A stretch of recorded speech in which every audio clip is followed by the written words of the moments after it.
केरल के दिल में घने जंगलों और लुढ़कती पहाड़ियों के बीच बसे एक छोटे से सुदूर गांव में एक भूले हुए देवता को समर्पित एक प्राचीन मंदिर था। मंदिर वीरनकावु सदियों से वीरान पड़ा था। इसके दरवाजे ग्रामीणों ने बंद कर दिए थे क्योंकि उन्हें डर था कि इसके अंदर अंधेरी शक्तियां मौजूद हैं। जब तक कोई याद कर सकता है तब तक ग्रामीण मंदिर में जाने से बचते रहे हैं, खासकर शाम के बाद। मंदिर के मैदान से निकलने वाली अजीबोगरीब रोशनी और भयानक आवाज़ों की कहानियां पीढ़ियों से चली आ रही हैं। ऐसा कहा जाता है कि जो कोई भी रात में मंदिर में प्रवेश करने की हिम्मत करता है उसे फिर कभी नहीं देखा जाएगा।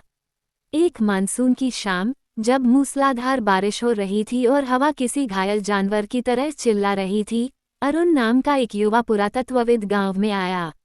वीरनकावु के इर्द गिर्द की किंवदंतियों से मोहित होकर वह इसकी दीवारों के भीतर छिपे रहस्यों को उजागर करने के लिए दृढ़ था। ग्रामीणों की चेतावनियों के बावजूद अरुण दृढ़ निश्चयी था। अप्पू नाम के एक बूढ़े ग्रामीण की मदद से, जो अनिच्छा से उसका मार्गदर्शन करने के लिए सहमत हो गया, अरुण मंदिर तक पहुंच गया। रास्ता खतरनाक था, घने पेड़ पौधे उगे हुए थे और कीचड़ से फिसलन भरा था। जैसे ही वे मंदिर के पास पहुंचे, पेड़ों के बीच से ठंडी हवा बह रही थी, जो अपने साथ प्राचीन मंत्रों की हल्की फुसफुसाहट लेकर आ रही थी। मंदिर उनके सामने खड़ा था। इसकी पत्थर की दीवारें काई और लताओं से ढकी हुई थीं। लकड़ी के बड़े बड़े दरवाजे एक जटिल ताले से बंद थे, जिसके बारे में कहा जाता है कि वो कभी नहीं टूटता। अविचलित, अरुण ने अपने शोध के दौरान मिली प्राचीन चाबियों का एक सेट निकाला। उसे यकीन था कि उनमें से एक मंदिर के रहस्यों को खोल देगी। उसे आश्चर्य हुआ कि एक चाबी बिल्कुल सही से फिट हो गई।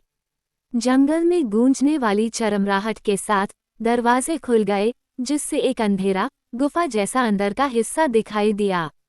अप्पू ने आगे जाने से इनकार कर दिया। उसकी आंखें डर से चौड़ी हो गई थीं। देवता अत्याचारियों को माफ नहीं करते, उसने गांव में वापस भागने से पहले चेतावनी दी। अब अकेले अरुण ने मंदिर में कदम रखा। अंदर की हवा नम मिट्टी और सड़ते हुए पत्तों की गंध से भरी हुई थी। जैसे ही उसकी टॉर्च की किरण अंधेरे को चीरती हुई आगे बढ़ी, उसने दीवारों पर जटिल नक्काशी देखी, जिसमें अनुष्ठानों और बलिदानों के दृश्य दर्शाए गए थे। उसके मन में एक अजीब सी आशंका थी, लेकिन उसकी जिज्ञासा ने उसे आगे बढ़ने के लिए प्रेरित किया। मंदिर के बीच में एक प्राचीन मूर्ति खड़ी थी, जो छाया में लिपटी हुई थी। अरुण ने सावधानी से उसके पास जाकर देखा कि मूर्ति की आंखें उसकी हर हरकत पर नजर रख रही थीं।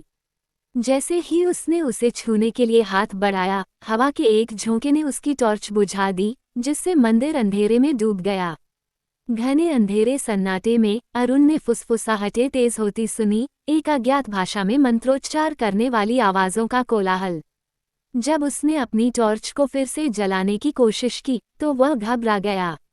जब वह आखिरकार सफल हुआ, तो किरण ने मूर्ति के चेहरे को रोशन कर दिया, जो अब एक विचित्र मुस्कान में बदल गया था।